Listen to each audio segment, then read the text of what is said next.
আমরা যেটা করি এটা হচ্ছে ব্যক্তি পূজা না। একজন এক হলে 5 জন থাকবে, 5 জন 5টা গ্রুপে মেনটেন করবে, 5 জন সুপিরিয়র ব্যক্তিরা মেনটেন করবে, সেখান থেকে টাকা নিয়ে এসে যার যার কাজ করবে, লোকজন নিয়ে ঘুরবে এবং ব্যক্তির আলাদা কোরাম থাকবে। এই কোরাম পলিটিক্স আমরা পছন্দ করি না। আমরা যেটা করি সাংগঠনিক টিম ওয়ার্ক করি। টিম ওয়ার্কটা কিভাবে করে? ধরেন আমরা কুরবানির একটা ফেস্টিভ্যাল আয়োজন করেছিলাম, তাহলে আমরা প্রত্যেক হল থেকে ভলান্টিয়ার লাগবে না?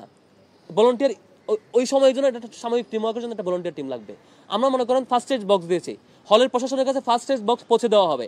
এখন হল প্রশাসনের কাছে ফার্স্ট এড বক্স যদি পৌঁছে দেওয়া হয়, 3-4 জনের একটা টিম তো আমার ইনস্ট্যান্ট ফর্ম করতে হবে যে তোমরা 3 জনকে এটা পৌঁছায় দাও।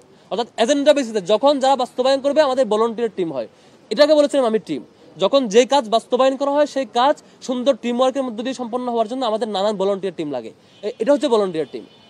আমরা হলে ওই যে ফ্রি হেলথ ক্যাম্প করেছিলাম, হলের বাইরে এরিয়াতে ইফতার বিতরণ করেছিলাম। যখন যে হলের শিক্ষার্থীরা সেবা গ্রহণ করবে সে হলের শিক্ষার্থীদেরকে ওয়েলকাম করার জন্য আমাদের ভলান্টিয়ার টিম লাগবে না? এই জন্য আমাদের জনশক্তিদের মধ্যে, ম্যান পাওয়ারদের মধ্যে যাদের পরীক্ষা থাকে না, যারা তখন ফ্রি থাকে, ক্লাসের ব্যস্ততা থাকে না, হলে থাকে, বাড়িতে থাকে না, তাদের নিয়ে ইনস্ট্যান্ট একটা ভলান্টিয়ার টিম ফর্ম করা হয়। তোমরা আজকের কাজটা বাস্তবায়ন করবা, কাজ শেষে এই টিমটা আবার ভ্যানিশ। মানে এটা হচ্ছে ভলান্টিয়ার টিম।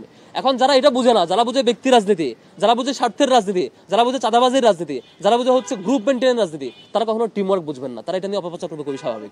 শিক্ষার্থীরা যদি না চায়, কোনো হলে শিক্ষার্থী, আমরা এটা বিপরীত মত দেখেছি, কোনো হলে শিক্ষার্থীরা বলছে যে আমরা কোনো ধরনের রাজনীতি চাই না হলে, কিন্তু সেবামূলক কর্মসূচি আমরা চাই। কোনো হলে কেউ বলছে আমরা এটাও চাই না। যদি হলে এমন হয় যে সাধারণ সভার মধ্যে দিয়ে শিক্ষার্থীরা একমত হয়েছে এই ধরনের কোনো প্রজেক্ট তারা নেবেন না, তাহলে আমরা এগ্রি করি। মানে আমরা তো যা দিয়েছি এটা শিক্ষার্থীদের দাবির প্রেক্ষিতে দিয়েছিলাম, কোনো জিনিস আমরা চাপাই দিই নাই। যেমন ঠান্ডা পানি কোল্ড ওয়াটার ডিসপেন্সার কবে দেওয়া হয়েছে, যখন শিক্ষার্থীদের রেসপন্স ছিল যে ভাই খুব প্রচন্ড গরম পড়ছে, এখানে ওই পরিবেশ নাই, আমরা আমাদের প্রতিনিধি টিম প্রশাসনের কাছে গেছে, স্যার আপনারা এটা ব্যবস্থা করেন। প্রশাসন বলতেছে ফান্ড নাই, তখন আমরা ব্যবস্থা করছি। তারপরে এইভাবে প্রত্যেকটা প্রজেক্টে যে কটা পানি ফিল্টার এইভাবে হয়েছে যে প্রশাসন আমরা বলছি আপনারা এটা দেন, শিক্ষার্থীদের দরকার, প্রশাসন বলতেছে আমাদের ফান্ড নাই, কোথায় দিব বাবা। তখন আমরা শিক্ষার্থী হিসেবে চিন্তা করছি আমাদের তো অ্যালামনাই আছে, সাবেক অ্যালামনাইদের কাছ থেকে ফান্ড ম্যানেজ করে আমরা এটা হেল্প করেছি। এটা তো প্রশাসনকে আমরা এম্পাওয়ার করেছি তাদের কাজে, বিষয়টা এরকম ছিল। এখন যদি শিক্ষার্থীরা না চায় আমরা দিব না। অলওয়েজ আমরা শিক্ষার্থীদের পালসের প্রতি, শিক্ষার্থীদের সিদ্ধান্তের প্রতি আমরা কমিটেড। হলের অধিকাংশ শিক্ষার্থীরা যখন যেটা চাইবে আমরা সেই অনুযায়ী করবো, এটাতে কোনো কনফিউশন না। শিক্ষার্থীরা যদি বলে এখন ফেরত দিয়ে দেবে। শিক্ষার্থীরা যদি চাই যে এখন লাগবে, আমরা চেষ্টা করবো হেল্প করার। শিক্ষার্থীরা যদি চাই তাদের লাগবে না, তাহলে আমরা এই কাজে এঙ্গেজ হবো না। শিক্ষার্থীরা যে কাজে যেভাবে এঙ্গেজমেন্ট চাইবে সেটা। তবে এখানে কোনো দলীয় এজেন্ডা বাস্তবায়ন করার জন্য কেউ যদি একক বিরোধিতা করে সেটাকে আমরা শিক্ষার্থী হিসেবে বিবেচনা করবো না। শিক্ষার্থীদের সমন্বিত সাধারণ সভায় যখন শিক্ষার্থীরা যখন যেটা চাইবে পাশ হয়ে আসবে। ডাকসু নিয়ে কোনো আশঙ্কা আমি দেখছি না। রাতের মধ্যেই যেমন একটা কনফিউশন তৈরি হয়েছে, পরিবেশ তৈরি হয়েছে, এই পরিবেশ আবার এক রাতের মধ্যে সলভ করে ফেলা যায়। এটা প্রশাসনের হাতে আছে। প্রশাসন চাইলে এইটা সবার সাথে বসে একটা সমন্বিত সিদ্ধান্তের মধ্যে দিয়ে একটা সমাধানে চলে আসতে পারে। এখন এটা প্রশাসনের সক্ষমতা বা ব্যর্থতার উপর ডিপেন্ড করবে। রাতারাতি যেমন প্রবলেম ক্রিয়েট হয়, আবার রাতারাতি এটা সলভ করার মধ্যে সেই ক্যাপাসিটি প্রশাসনের থাকতে হবে। কারণ প্রশাসনের ব্যর্থতার কারণেই এই ধরনের ক্রাইসিস তৈরি হয়েছে। আমি ডাকসু পিছানোর কোনো কারণ, কোনো উপলক্ষ বা মাধ্যম এখানে দেখছি না আর কি। ডাকসু অন টাইমে হবে বলে বিশ্বাস করতে চায়।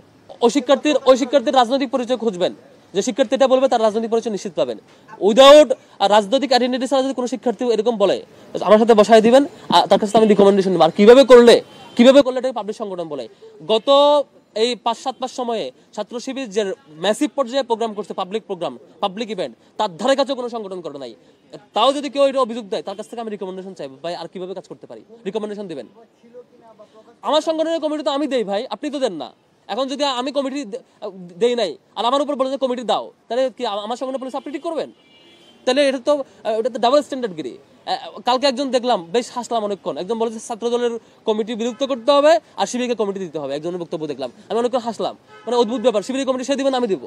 আমরা শিক্ষার্থীদের কমিটমেন্ট দিয়েছি, তো আমরা আমাদের কর্মসূচি কিভাবে চালাবো সেই কমিটমেন্টের বেসিসে চালাচ্ছি। কারো বাইরের মানে ফেব্রিকেটেড প্রস্তাবনা, কারো হচ্ছে সাজানো গুছানো প্রস্তাবনা, উদ্দেশ্য প্রণোদিত কথার ভিত্তিতে শিবির চলে না। শিবির তার দলীয় নির্দিষ্ট প্রিন্সিপালের ভিত্তিতে ছাত্র শিবির চলবে এবং সেই কমিটমেন্টের অনুযায়ী শিবির চলছে।